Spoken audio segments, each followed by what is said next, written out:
La trahison parfaite. Bienvenue sur la chaîne. Et si vous aimez le contenu, abonnez-vous. Laissez-moi vous raconter l'histoire de Clara. Pendant 12 ans, elle s'est investie corps et âme chez Hartmann Finance. Ses collègues la surnommaient la colonne vertébrale. Jusqu'au jour où son assistante, Mira, lui a tendu un café avec un sourire et des arrière-pensées.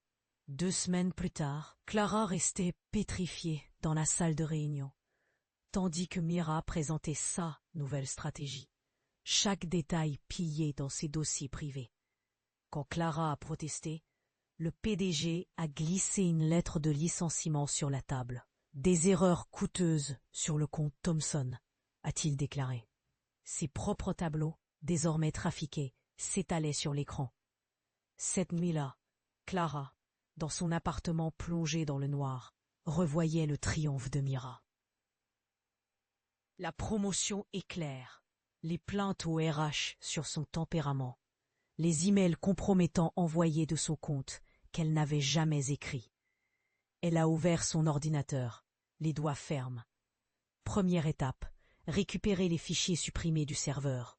Deuxième, tracer les adresses IP. Troisième, attendre. Car Mira ignorait une chose. Le mentor de Clara n'était pas juste le directeur financier. Il était son père. Graduer les échelons. Une vie édifiée sur la confiance. Le silence de son appartement vide pesait plus que n'importe quel délai professionnel. Clara fixait les bords nets de la lettre de licenciement. La signature du PDG transperçant presque le papier. 12 ans, effacé. Ses doigts effleurèrent le porte-clés en argent sur la table. Un cavalier d'échecs terni, offert par son père à ses 14 ans, après qu'elle l'eut enfin battu. L'échiquier se moque de l'équité, Clara, avait-il dit en essuyant la condensation sur son verre de whisky. Mais toi, tu joues propre. C'est comme ça qu'on dort tranquille. Sa voix avait façonné ses principes. Mécanicien, réparant les voitures des voisins en échange de promesses pendant la crise. Il lui avait appris que la confiance était une monnaie d'échange. À 8 ans, elle l'avait vu rendre un portefeuille bourré de billets à un inconnu paniqué. Et s'il avait menti sur la somme? Mélinaire, Harit, avaessé CP que se mettre dans mon poids. Clara avait soutenu Mira, l'interne anxieuse aux mains tremblantes, partagé ses contacts, l'avait protégée des licenciements. Écrasée par la loyauté, avait-elle plaisanté, sans imaginer la tournure littérale. Maintenant, en caressant le cavalier ébréché.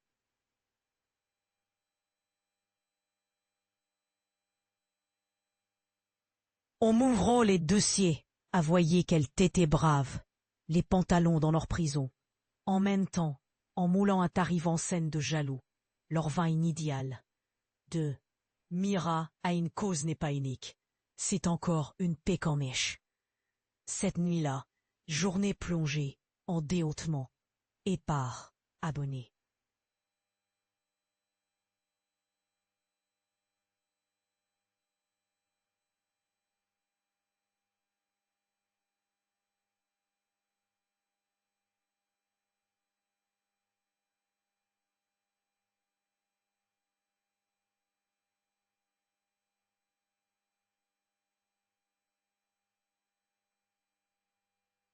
Clara comprenait l'angle mort de son père. Il n'avait pas prévu les loups vêtus de loyauté. Le cavalier claqua contre la table, quand elle le reposa. Quelque part, dans leur garage, les vieux outils de son père attendaient. Tachés de graisse. Des outils qui réparent, ou qui démantèlent. Le sourire empoisonné, une collègue en saboteuse. Le sabotage de Mira débuta par de la gentillesse. Tu as l'air épuisé, disait-elle en poussant un latte vers Clara lors des nuits tardives. Des semaines plus tard, des anomalies apparurent. Décimales mal placées dans les portefeuilles clients. Rapports retardés. Clara vérifiait tout 3 fois, mais les erreurs se multipliaient. Puis vint la réunion. Les RH affichèrent des captures d'écran de messages hostiles envoyés depuis le compte de Clara à des juniors. « Démissionne discrètement », insista le PDG. Elle refusa. Les images de sécurité révélèrent ensuite le manège de Mira. Traîner après les heures, accéder à l'ordinateur déverrouillé de Clara. Les messages hostiles rédigés pendant les vacances de Clara, depuis son adresse IP. Mira avait même déposé des plaintes sur son harcèlement à des oreilles complaisantes.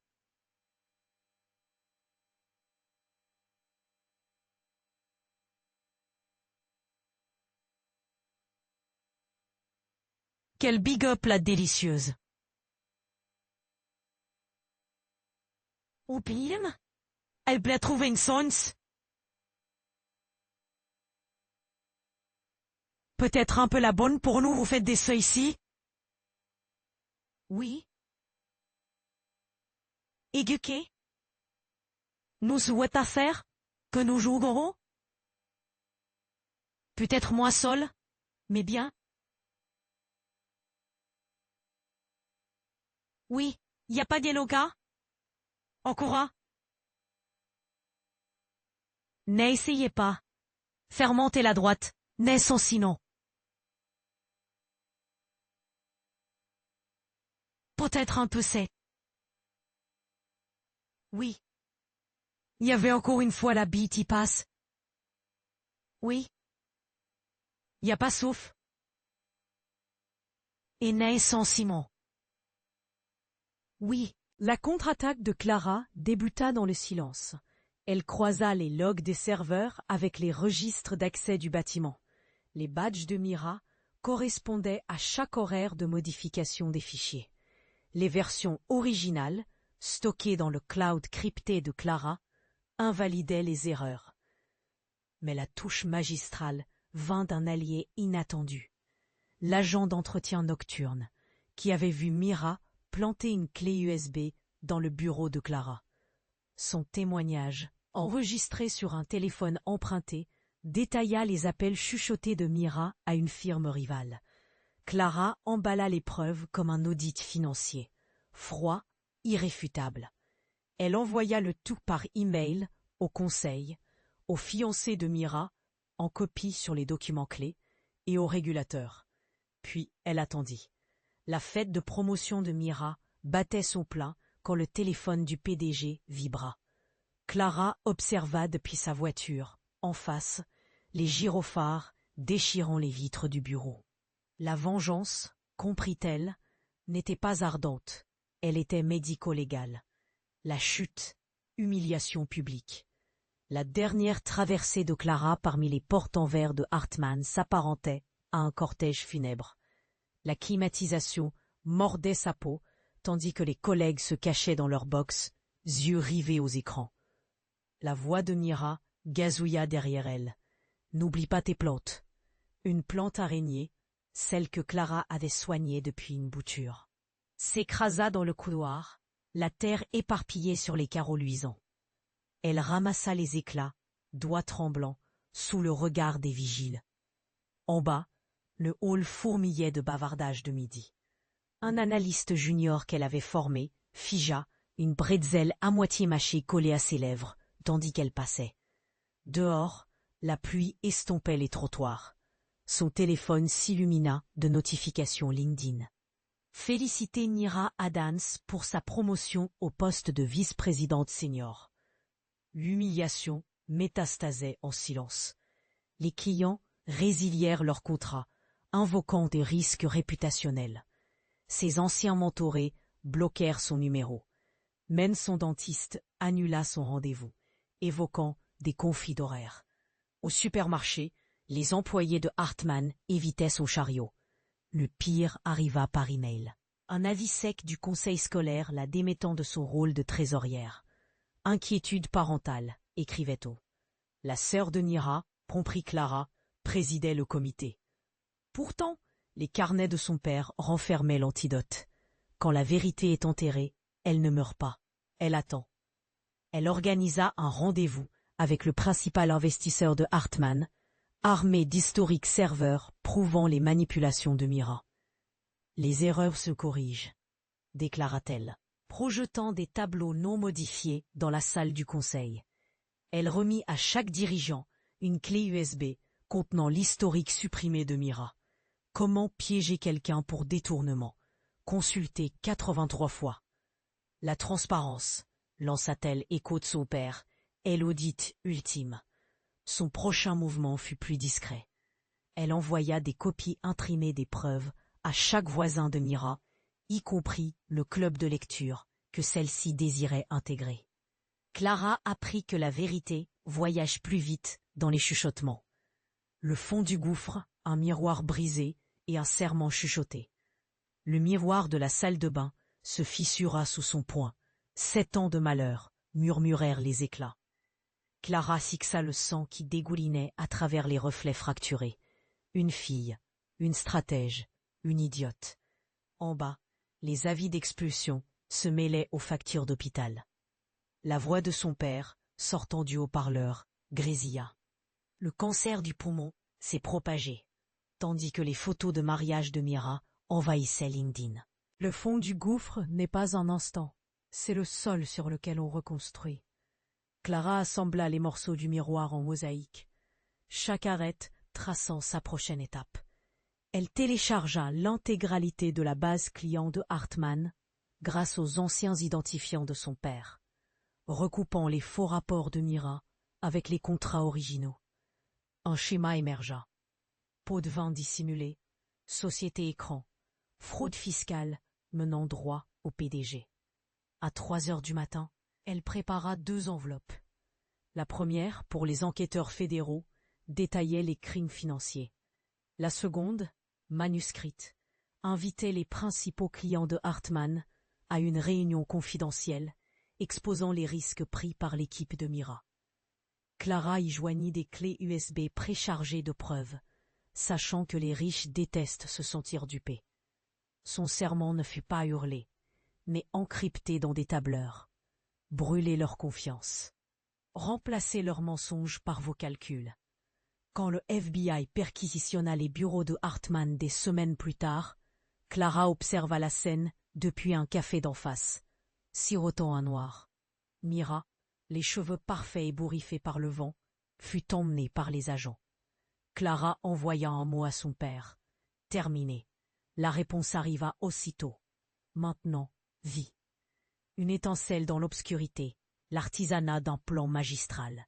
La table de la cuisine de Clara devint un QG. La lumière lunaire baignait les carnets de son père, tandis qu'elle traçait des chronologies sur un bloc-notes. Chaque date entourée reliait les mensonges de Mira. Tableau modifié ici, faux courriel là. Mais la vengeance exigeait de la précision, non de la rage.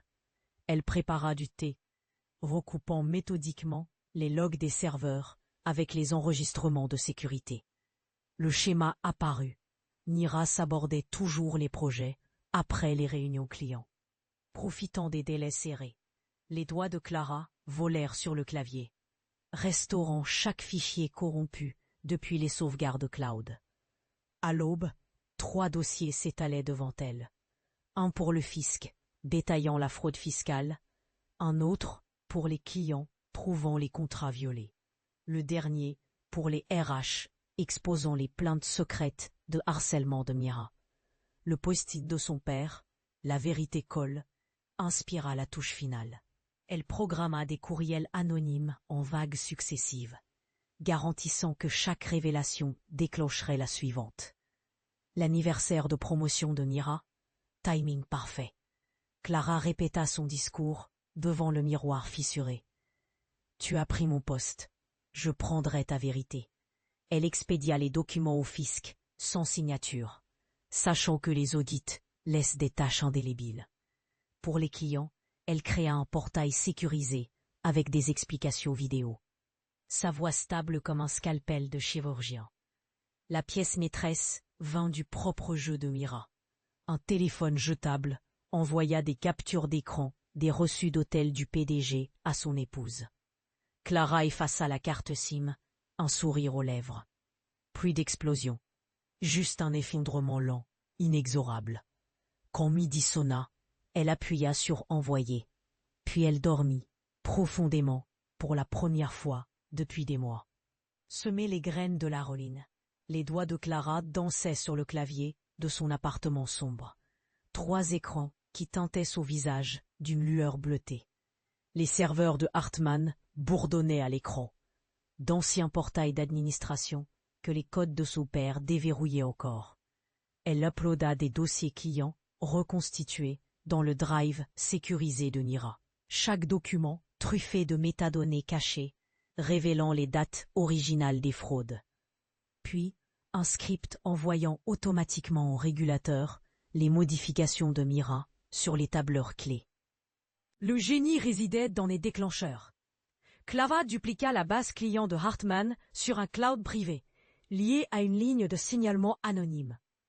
Chaque suppression de preuves par Mira activait l'envoi de copies aux enquêteurs. Elle traficota même les photos de vacances du PDG, partagées innocemment sur le serveur, pour y intégrer des logs de transactions cryptées. À 2h17, Clara déposa son dernier fantôme.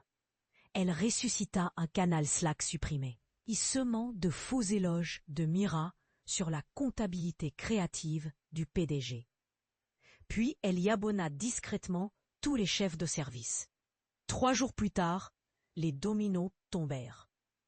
Les agents du fisc débarquèrent alors que Mira tentait d'effacer un fichier, déclenchant une alerte automatique aux médias. Le selfie du PDG dans sa maison lacustre fit la une quand un blogueur décrypta les données cachées. Clara siphonnait son thé, observant l'action de Hartmann s'effondrer. Les fantômes numériques, avait-elle appris, hantent éternellement. L'effilochage, allégeance dévoilée. Les écrans de la salle du conseil papillonnèrent de timestamp quand la voix de Clara fendit le silence. 14 septembre, 2h03. Le login de Mira modifia les chiffres du compte Thomson. Les dirigeants s'agitèrent, les yeux zigzagants entre les vidéos de surveillance montrant Mira plantée de faux courriels et les relevés financiers attestant des pots de vin approuvés par le PDG. Mira se leva d'un coup, sa chaise hurlant. « C'est truqué !» cracha-t-elle. Clara tapa sur son téléphone. Un appel enregistré retentit. La voix de Mira négociant des pots de vin avec une société écran offshore. Le PDG se rue vers la porte. « Asseyez-vous » gronda l'investisseur principal.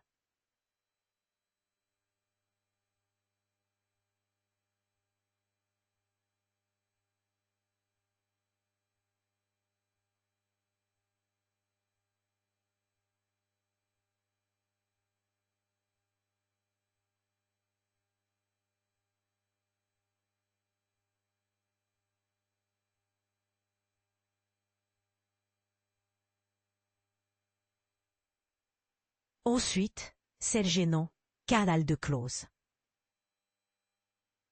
L'effilochage, allégeance dévoilée.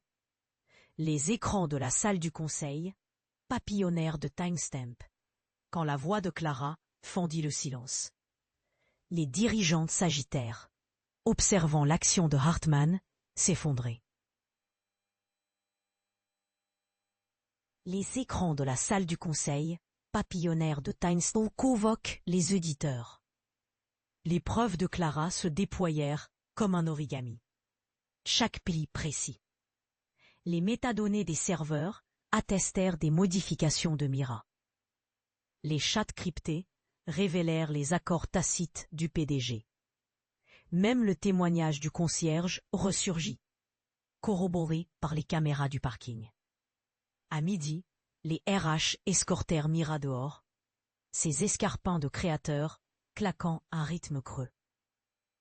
Le PDG démissionna par un courrier laconique.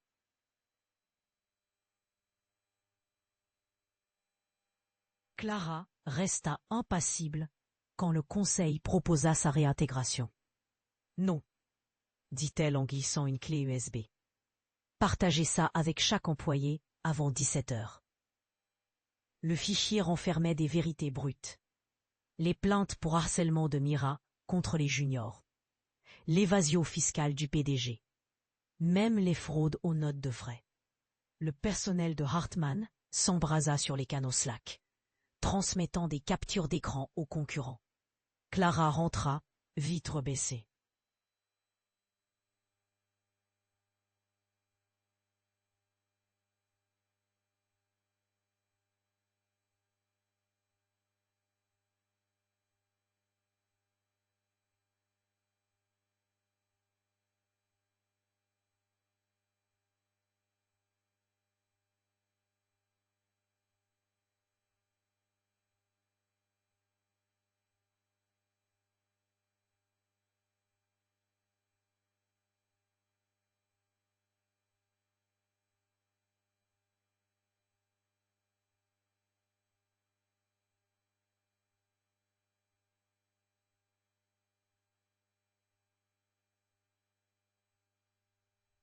Les relevés financiers venaient de la prouver avec le meilleur mois. Elle vitre baissée, versée, immobilisée. Reconstruire la confiance exigeait de brûler chaque poutre contaminée. Demain, elle rédigerait de nouveaux statuts. Obligation de transparence. Protection des lanceurs d'alerte. Mais ce soir, elle arrosa sa plante araignée. Ses racines déjà tendues vers la lumière. Feu d'artifice à l'aube. Armageddon corporatif. La lueur de l'aube naissante baignait les bureaux vides de Hartmann quand le dernier clavier de Clara retentit.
Elle avait passé des semaines à tisser une toile invisible. Journaux des serveurs dupliqués envoyés à chaque employé. Déclencheur du fisc synchronisé avec l'ordinateur de Mira. Ponte offshore du PDG cartographié sur des plateformes publiques. À 5h01, les smartphones vibrèrent à travers le monde. Les analystes juniors altèrent devant les canaux Slack, submergés de dossiers clients non censurés.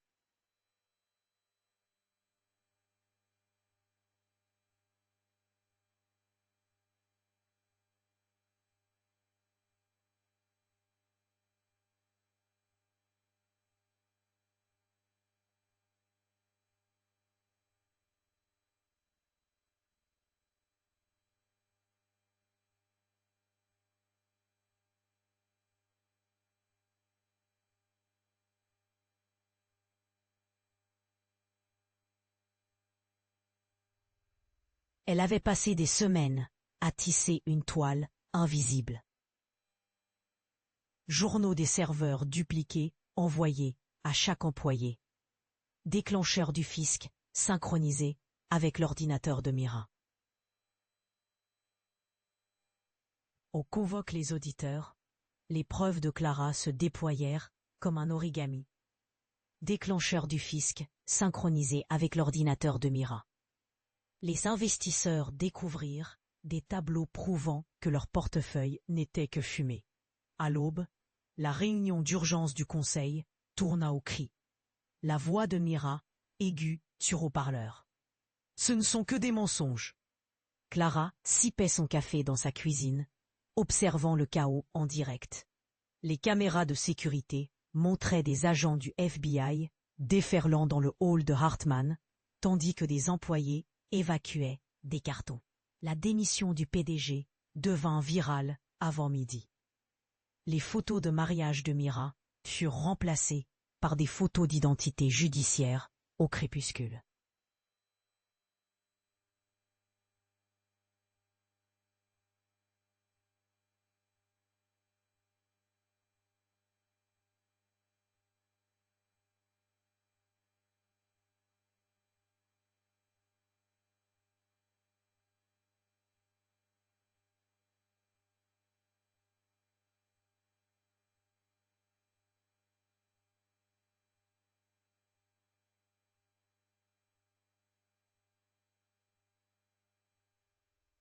Les corporats convoquent les auditeurs.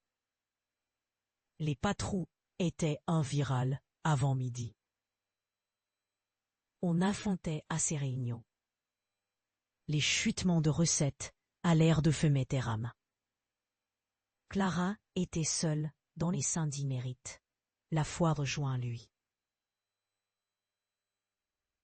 Clara était seule dans les syndicats mérites. La foi rejoint les mélanges. Un nouveau turbo devint situation punissable. Les employés et partis dans les impacts de la trente sans filtre. Les mélanges étaient fermés. Les ventilations. Ce soir-là, Clara rencontra l'avocat de son père. Ils vont porter plainte, prévint-il. Elle lui tendit une clé USB contenant l'historique complet des audits de Hartmann. Qu'ils essayent. 3 leçons qu'elle graverait dans toute âme trahie. Premièrement, tout documenter. Les sauvegardes cloud coûtent moins que les avocats. Deuxièmement, frapper au zénith de leur triomphe. L'arrogance aveugle. Troisièmement, reconstruire dans l'ombre. La nouvelle société de conseil de Clara ouvrit la semaine suivante. Sa devise tirée du journal de son père. La confiance survit aux flammes.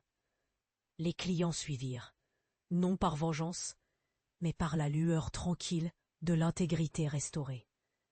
De cendre à empire, un nouveau trône forgé. La plante araignée grimpait luxuriante à la fenêtre du nouveau bureau de Clara. Récupérée dans les couloirs de Hartmann, elle prospérait maintenant.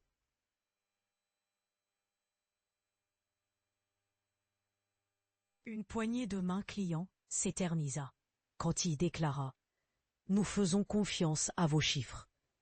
Dehors, la tour vide de Hartmann arborait des panneaux à louer, tandis que la société de conseil de Clara occupait 3 étages. Elle avait engagé l'analyste junior qui avait jadis lâché sous Bretzel, maintenant son directeur opérationnel. Reconstruire n'était pas une vengeance, mais de l'architecture. Clara imposa une transparence intégrale.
Chaque tableau, avec historique des modifications.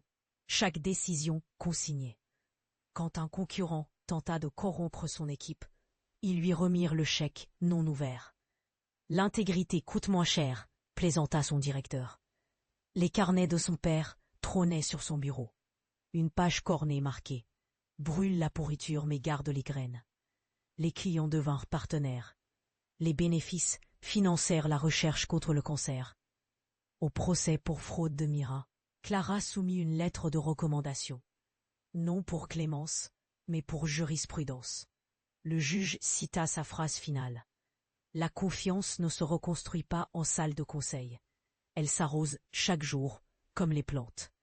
La messagerie de Clara diffuse toujours le conseil de son père. Trace une voie si claire que même tes ennemis pourraient la suivre. Les employés y ajoutent leurs propres leçons.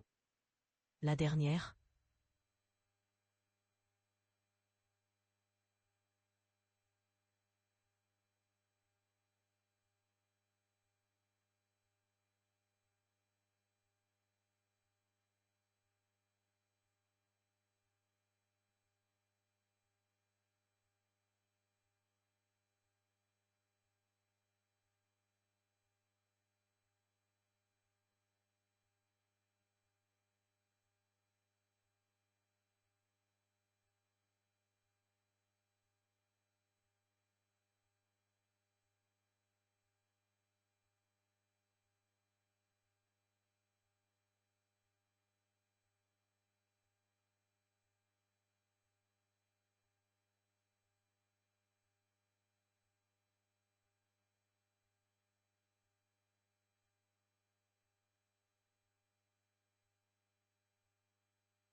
un post-it de l'ancien concierge devenu informaticien. La vérité est une échelle. Construis-la assez large pour tous.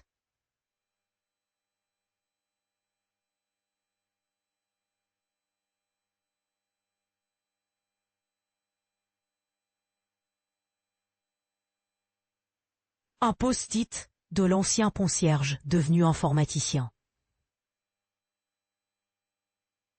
La vérité est une échelle. Construis-la assez large pour tous. La messagerie de Clara diffuse toujours le conseil de son père. La telle y ajoute leurs propres leçons. La nouvelle société de conseil de Clara ouvrit la semaine suivante. Sa devise, tirée du journal de son père. Par la phrase finale. La confiance est une échelle. Construis-la assez large pour tous.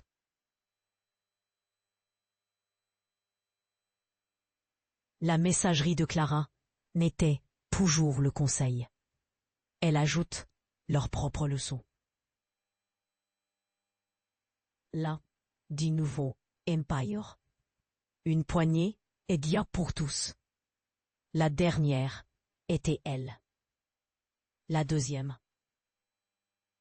Merci, merci. Elle a été nouveau, jamais concédée.